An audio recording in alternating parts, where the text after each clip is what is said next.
Second talk in this session is the current practices of LC method development, validation, transfer, and impurity analysis.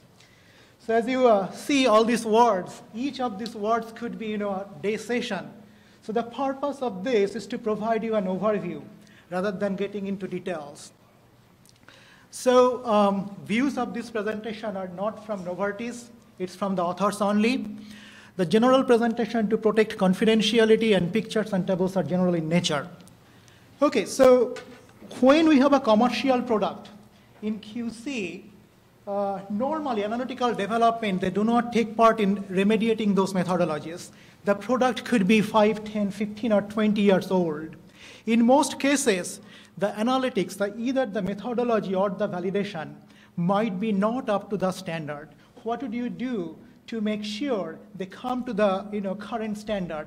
And that's a part of the remediation strategy. Now we'll talk about new models and guidance. USP published a stimuli in 2013 July, and then FDA a couple of weeks ago, guidance on analytical methodologies. Then what really is stability indicating method? What really constitutes a stability indicating method? What are the best strategies to develop them? Then impurity analysis, guidance, strategy, and if I get some time, I will look into some of the case studies, specifically using deuterium exchange chromatography and mass spectrometry. Let's see. All right. So if you look at guidance of validation or transfers, there are really three sources. ICH, this is the primary reference for method validations. Then USP has 1092 on dissolution, 1224, 1225, and 1226. And then FDA has this guidance on chromatographic methods from 1994.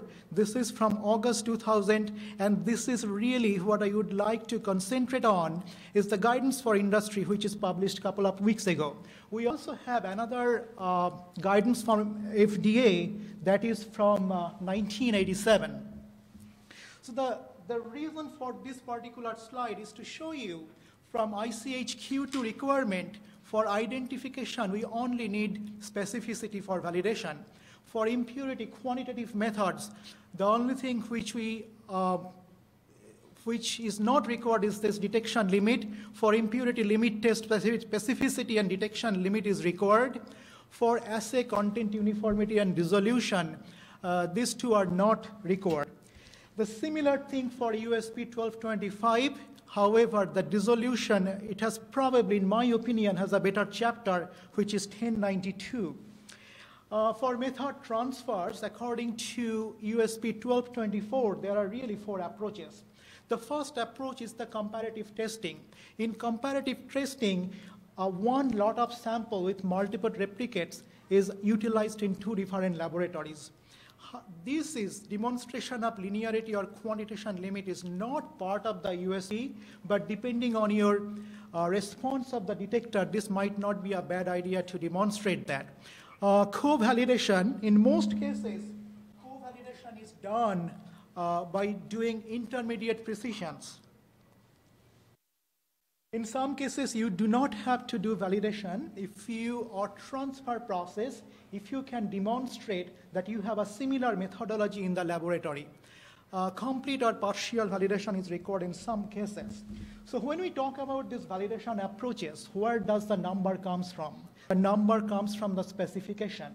For the specification, from FDA and ICH Q6 says the primary source of specification for small molecules. You also has 6B for large molecules, and then 3A for drug substance, 3B for drug products, 3C for residual solvents, and 3D for elemental impurities. So the current life cycle approach today, if we look about all this USP guidance, ICH Q2, FDA guidance, one is not here, it's 1987. We develop a method, we validate this method, transfer it for the routine use in commercial laboratory or clinical supplies laboratory. Then a periodic review is done, something is wrong, you go back to method development phase again. Now this situation is poised to change in future because of this draft guidance and the USP stimuli publication.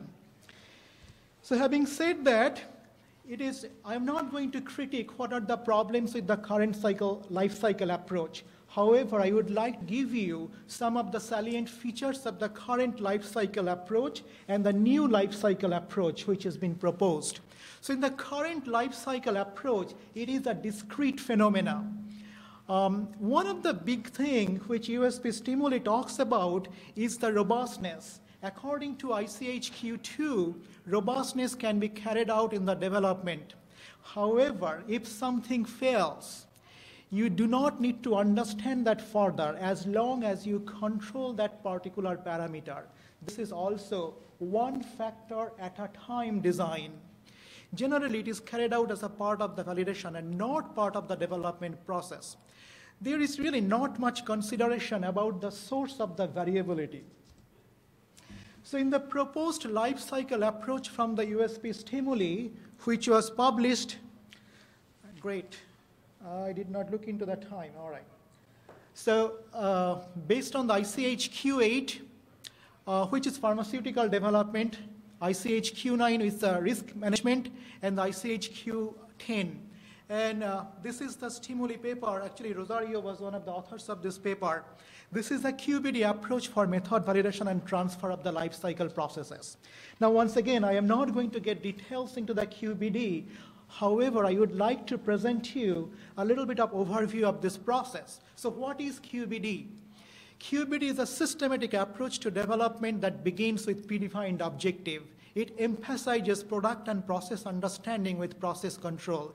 This is based on science and quality risk management, and this is from ICHQ8. So those of you who are in process development, the process development starts with product design, then process understanding, then life cycle management. You go from product profile, critical quality attributes, risk management, risk assessment and management, design space control strategy, and then it goes back to the life cycle management approach. In analytical world, it starts with analytical target profile. So what really is analytical target profile? It is a summary of measurement requirement that ensure that the method is fit for its purpose. Now, the design space, again, those of you who are in formulation development, you know the design space is.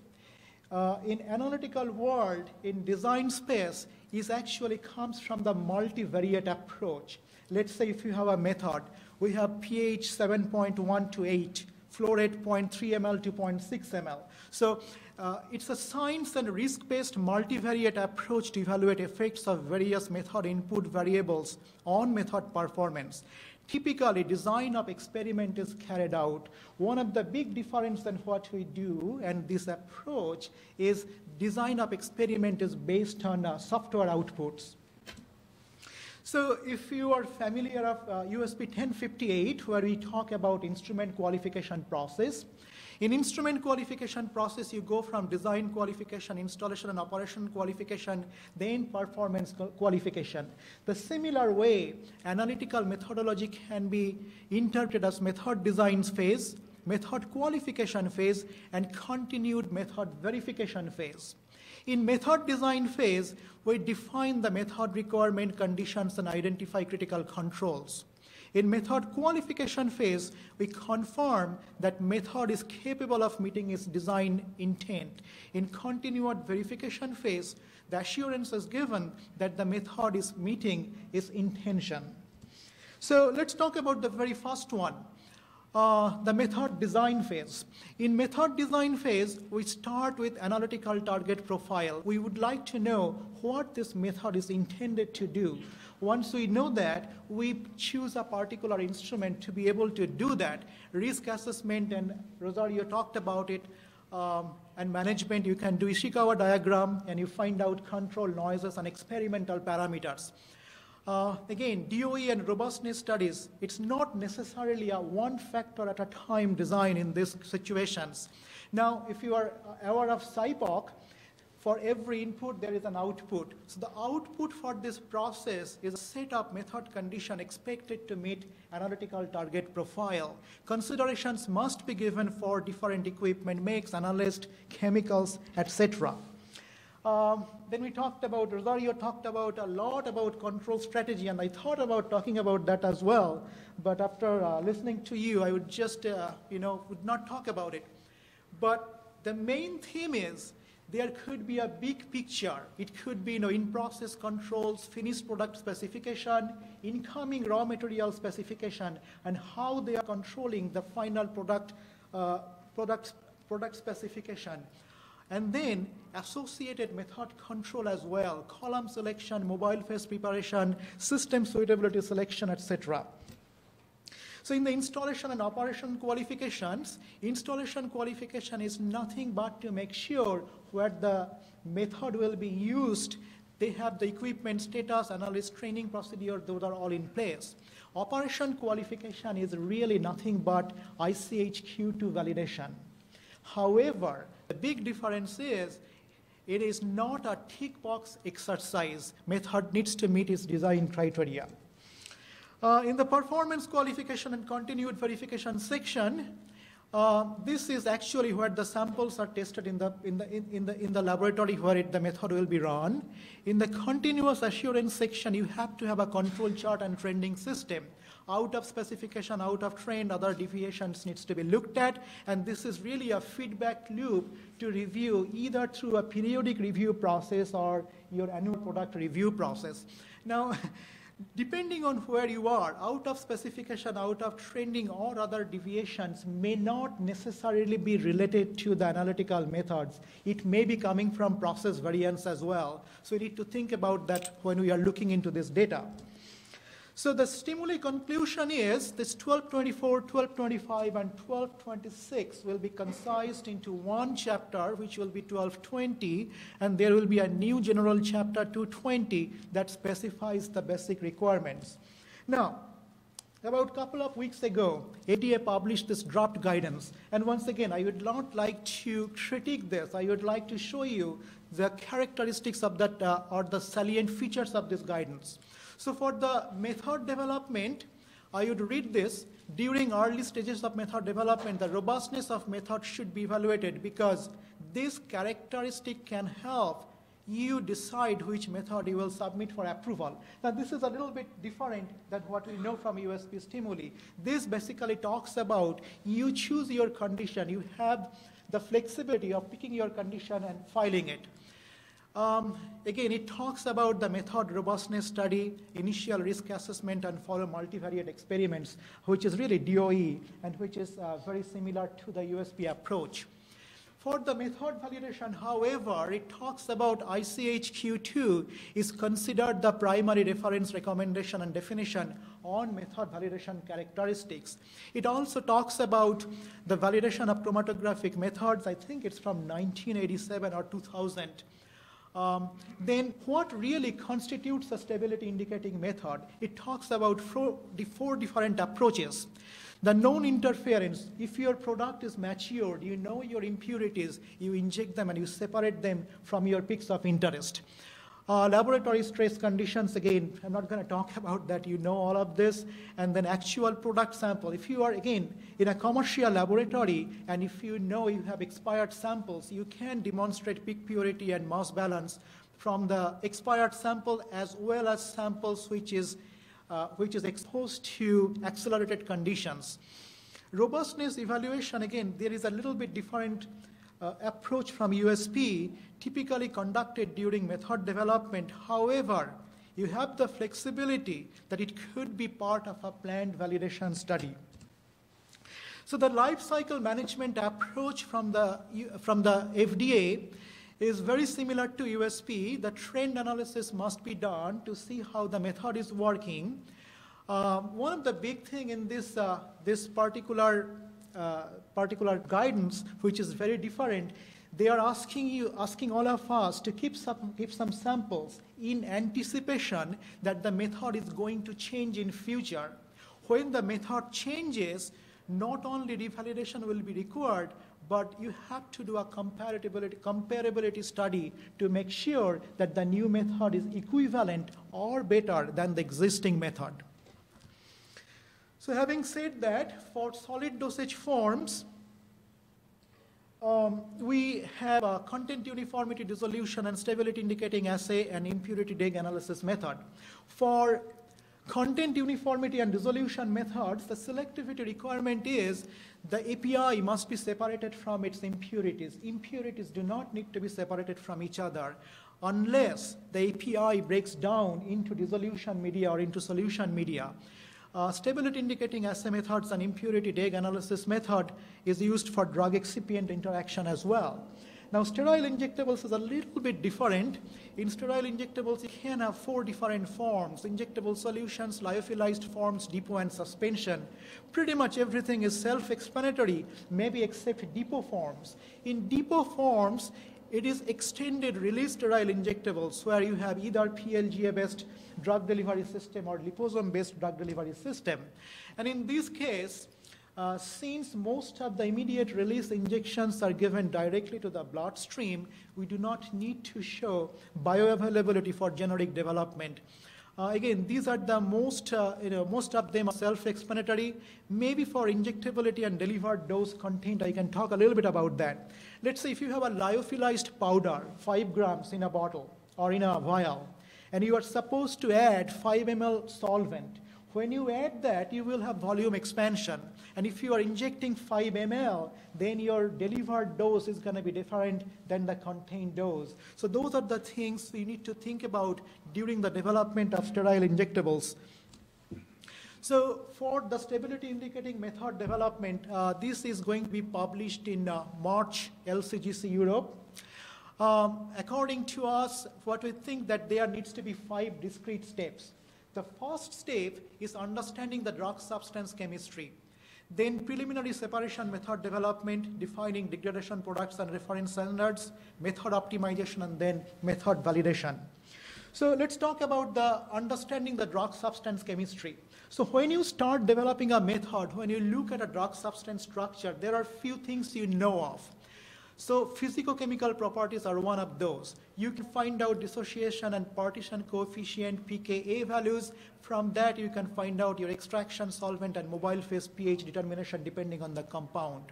You can also anticipate the degradation chemistry. If it is an ester, you anticipate it will form an acid and alcohol.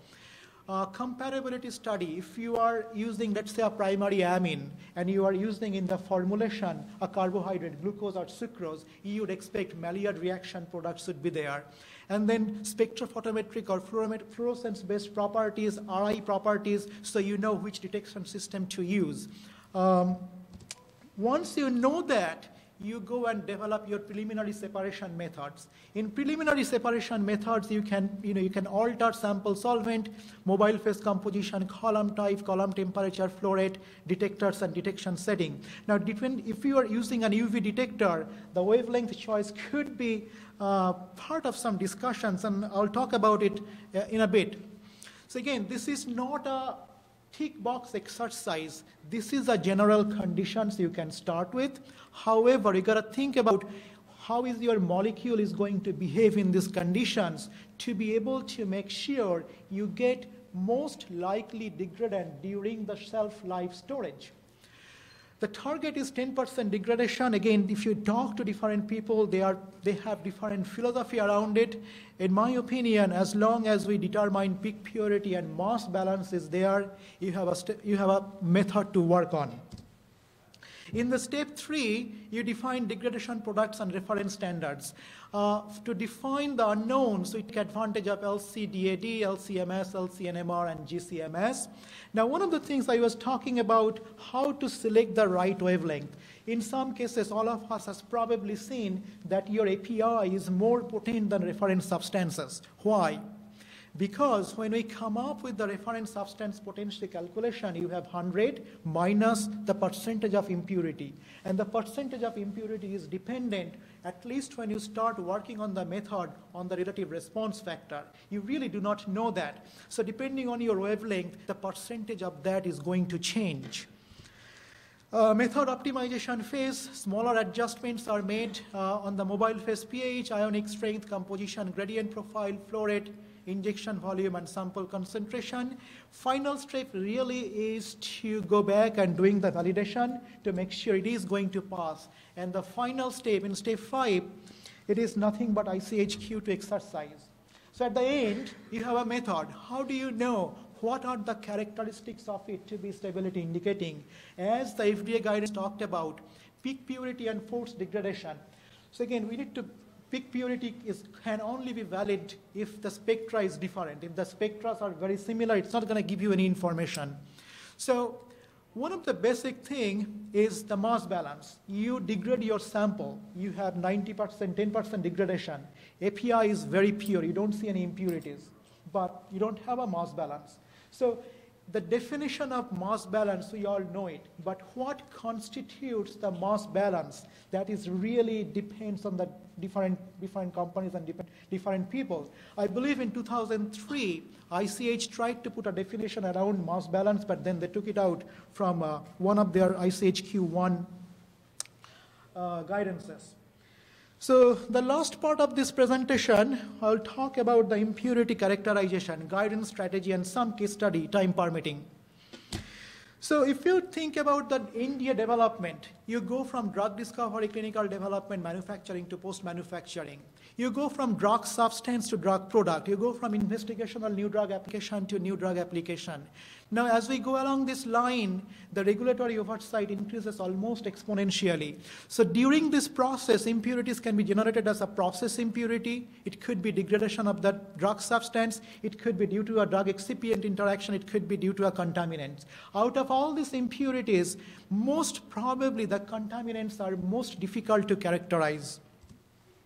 So if you think about pharmaceutical development into two different phases, drug substance development and drug product development, there could be different kinds of impurities. The talk is going to talk about organic impurities only. So this is the impurity guidance from FDA and ICH. Again, the purpose of this is to show you that there are guidance for NDA, ANDA from different sources. Wherever this blue line touches, those are for the drug products. Wherever this yellow line touches, those are for the drug substances. A special case is genotoxic impurity. For genotoxic impurity, you have guidance from CHMP Pharma and guidance from FDA published in 2008. So the purpose of this slide from ICHQ3A, the impurity amount we are trying to identify could be as low as 0.05% in drug substance. In drug product, it could be as low as 0.10%, or it could be as high as 1%, depending on the daily dose. So the strategy for impurity characterization is really an integrated team approach. The team should comprise of chromatographer, mass spectrometrist, NMR spectrometrist, and organic synthetic team. So in this approach, the strategy-wise, first we need to understand what is the history of sample, what constitutes the sample. Once we know that, depending on the phase of the development, degrees of characterization needed could be very different. Adequate resource selection is very important because depending on what instruments you have in the laboratory, if your method might not be LC mass spec friendly. Now it used to be that if your method is not LC mass spec friendly, you develop a new method which is LC mass spec friendly, and then you come up with and then you run that for your impurity and find the mass. However, with the advent of instrumentation, you can basically create something in your laboratory, and you don't have to change your methodology by 2D LC-MS approach. In your first column, once you have that particular impurity you are trying to identify, you hard-cut that, transfer into a second LC, and then you have a LC-MS friendly method there, and then then you can find out the mass. Depending on the instrumentation available, you can have unit resolution or high resolution mass spec. I would like to find out if my lab has a high resolution mass spec or not, because once you have an exact mass, you can come up with an elemental composition. From that elemental composition, you sit down with your organic chemistry friends and find out, is there any proposed structure? It's not the other way around. Once you have a proposed structure, you do MS-MS and see that MS-MS data correlates to the proposed structure or not. Again, LCMS at best give you a tentative characterization. Further orthogonal studies are required. It could be either deuterium exchange, synthesis of the particular impurity, semi-prep isolation to confirm an impurity. So having said that, let's see. Next 5 minutes or so, I would like to talk about some of the case studies. So, you probably have seen many examples of impurity analysis, but in small molecules, not that many people talk about deuterium exchange chromatography and mass spectrometry. So what you basically do in deuterium exchange chromatography and mass spectrometry, you change your water to deuterated water. By doing so, if molecule has exchangeable protons, it exchanges with deuterium. So in this particular example, I have 4 different impurities, impurity 1, 2, 3, and 4. Impurity 1, 3, and 4 has exactly the same mass, 318, 318, and 318. Impurity number 2 has a mass of 334, pseudomolecular mass. So these are all isobaric, 1, 3, and 4. Once I look into the structure, I know there could be 2 different compounds possible. One is the hydroxy compound, and another one is an enoxy compound. However, I am seeing 3 different isobaric compounds. So what is happening here? For the 10 hydroxy compounds, it could be alpha or beta. Since this molecule has other stereoisomeric center in the molecule, this would be 2 diastereomers. From reverse phase chromatography, diastereomers have the pretty similar retention time. So without knowing further, you'd probably find out that these 2 are the 10 hydroxy compounds. How do you know which is enoxy, however? So to prove that, we can do deuterium exchange chromatography and mass spectrometry. Again, so for the hydroxy compounds, there are 4 exchangeable protons. In the enoxy compound, there are 3 exchangeable protons. So once we did deuterium exchange chromatography and mass spectrometry, for the last isobaric impurity, we saw +3 exchange. In other 2 cases, we saw 4 exchange. Again, depending on the phase of your development, this could be a very powerful tool. In this particular case, we have an assay method. In the assay method, we found out about 1.5% impurity. So this is the chromatographic condition, and this 1.5% impurity, again, we do not know the relative response factor. So we do not know, is it 1.5, 2.5, or only 0.5? So the first thing is, how do you know that this is really 1? This constitutes 1 peak. So if you take the spectra from different slices of the peak, the spectra all look similar. So most likely it is 1 peak. Once you know that, you injected your placebos and degradation products impurities, there was no match in the retention time. So it could not really come up with a known impurity which could be found in the assay method. Then, to understand the mechanism of that, multiple force degradation studies were done, taking the sample which exhibited this peak and taking samples which did not exhibit this peak. However, in no cases we could increase this peak in this particular chromatography. We looked into the impurity method. In the impurity method, we did not see any peak which corresponds to 1.5%. However, when we looked carefully during the washing section of the column, we did find a very small peak. From the UV spectra of that, we confirmed that is the peak of interest. Then we did some fraction collection, and we showed that in the impurity method, for that particular fraction in the washing section, that peak increases. So we do know in impurity methods, we can see that. When we did, as I told you before, isolation LCMS, in 2D LCMS, you transferred this, you hard cut this peak, transfer into the second LC, where you have an LCMS-friendly method, and this is the particular peak we are talking about. The mass of that turned out to be, the pseudomolecular mass turned out to be 280. When you did a MS-MS, we get some good fragmentation. However, it doesn't really tell us what is the structure. From the accurate mass data, this is the accurate mass, and we can propose an elemental composition as well. So when we did that, we looked into the formulation. We really could not come up with a structure. So at this stage, all we have to do to either, it's really, we cannot really synthesize that because we have no idea. So only thing we can do is semi-prep isolation and then come up and propose a structure. And that could be another day's talk. But LC-MS analysis does not always provide a structure. So having said that, I would like to acknowledge my team in Novartis Consumer Health, my bosses in Harshad from legal to review this presentation. And thank you very much for all of your attention.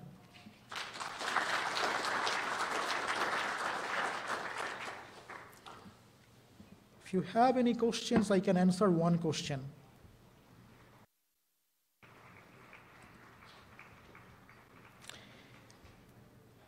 If not, the next speaker of this session is Dr. Dale